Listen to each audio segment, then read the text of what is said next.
Hello everyone, তো চলো আজকে আবার একটি মিনি ব্লগ নিয়ে চলে এসেছি। এটা হচ্ছে আমার ডাক্তার দেখাতে যাওয়ার মিনি ব্লগ। এখন ঘুরতে টাইম হচ্ছে 5:10-15। রেডি হয়ে গেছি, রেডি হয়ে এবার বেরিয়ে পড়বো। আমি আর আমার বর যাবো ডাক্তার দেখাতে চোখের জন্য।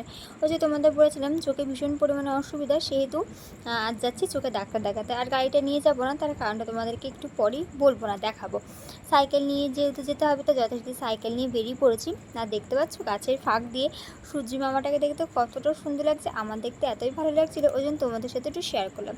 এদিকে আমার বর হাঁটা শুরু করে দিয়েছে। এই যে আমাদের বাড়ির সামনেই যেহেতু রাস্তা হচ্ছে, সেহেতু না এখানে যেরকম গর্ত করেছে, যার জন্য গাড়ি নিয়ে যাওয়া সম্ভব না, তাই সাইকেল নিয়ে যেতে হচ্ছে। চলো সাইকেল নিয়ে তাহলে যাই।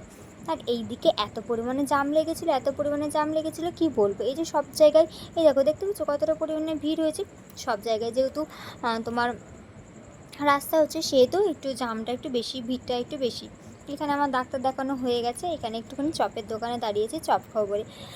তো চলো চপটা খেয়ে নিই, তোমাদের সাথে চপটা খেয়ে নিই না, সরি ভুল বললাম, চপটা নিয়ে নিই। আর আমাদের কিন্তু ডাক্তার দেখানো হয়ে গেছে। ডাক্তার কি বলো যদি জানতে চাও, অবশ্যই কিন্তু আমার বড় ব্লগটাকে দেখে এসো। আর এখান থেকে হচ্ছে কি তোমাদের আমার বড় মার্বেলটা কথা বলছিল, যে ব্ল্যাক কালারের মার্বেলটা, এটা ভালো লাগছে কিনা সেটাই দেখাচ্ছিল। আর এটা হচ্ছে আমাদের রথতলা মোড়ের কাত্যায়নী মন্দির। চলো আজকের মতন টাটা, তোমাদের সাথে আবার কালকে দেখা হবে। আর আজকে কী কী করলাম বড় ব্লগটাকে দেখে এসো।